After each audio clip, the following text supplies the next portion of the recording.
কোথায় মা? টাটা দাও একটু। বাতাস ছান কোথায় মা? ওই ছান ডুবে গিয়েছে।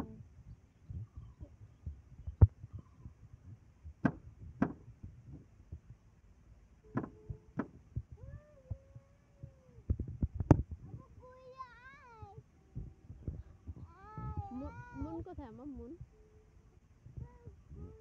এটা ঘুড়ি? হ্যাঁ ওই যে বড় ঘুড়ি। একটু টাটা দাও, একটু টাটা দাও, টাটা দাও মা। ঘুড়ি টাটা দাও। দেখো নেমে পড়ছে ঘুড়ি, নেমে গেল। ও দেখো নেমে গেল। কেন নাম? আবার নামতে হবে কেন?